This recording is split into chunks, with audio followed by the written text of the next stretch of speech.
I am quite in love with Sarah Lancashire. I really like D.H. Lawrence's writing style. So Sons and Lovers is something that I was definitely drawn to. I have to say I haven't read the novel. I have read several other works by Lawrence. This is not one of them.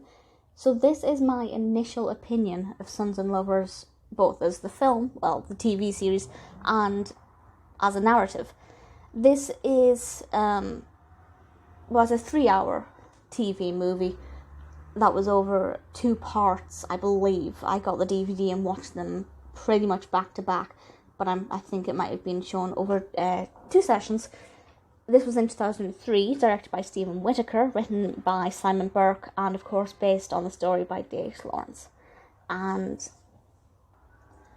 the novel itself was published in 1913. This is set around that time, and the narrative, without spoiling anything, can basically be summed up as an Oedipal analysis.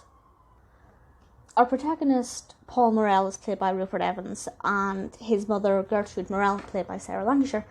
And this is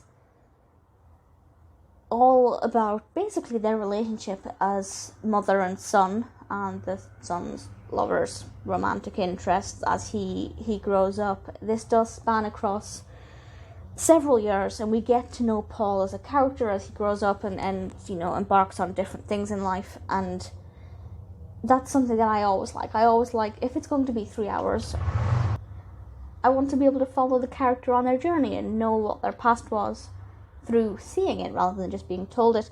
And it's interesting to see how his mother kind of mollycoddles him when he's younger, and then what her relationship is like when he grows up, and he wants to go away, but obviously she doesn't want him to. It's a really interesting character study against the backdrop of a beautiful time period with gorgeous costumes and stunning locations.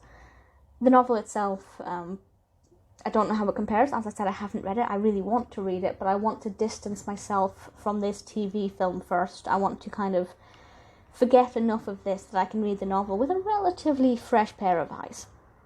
But I will say that this adaptation, judging it on its own, is beautiful. The storytelling is really lovely. The pacing is great. The narrative is obviously something that's very interesting, and having Sarah Lancashire playing the mother is just something that makes me very happy and very excited, and she's fabulous in this role particularly. Not my favourite of her roles. My favourite is always going to be Catherine Kaywood, but this is definitely a close contender. I love it. It's beautiful. It's very well directed. We have some beautiful shots. The music is really atmospheric. It's really mellow when it needs to be, a little bit more fast paced when the action picks up. Because it is a bit of a period drama, it's not fully action packed. There are more gentle times. It's easy to watch, but it's quite gripping. There are times when you are on the edge of your seat, not sure which way the narrative is going to go or what a character is going to say or do. So it's not completely predictable either.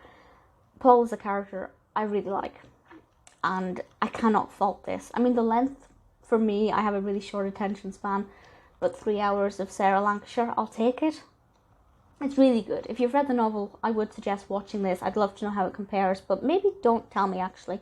Usually I ask for information if you've read the book. But on this occasion, don't tell me, because I will read it. I definitely will read it soon-ish. I really enjoyed it. If you've been thinking about watching an adaptation of Sons and Lovers, I'd say this as a film or a TV film is beautiful. It's really lovely, thoroughly enjoyable, very well developed.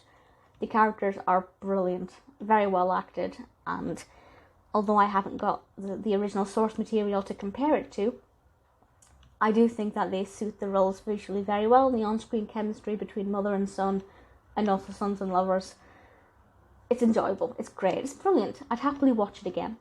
Maybe not back to back this time, but I would. But maybe once I've read the novel, and I'll see how it compares for myself. Either way, I love Sarah Lancashire. It's absolutely brilliant.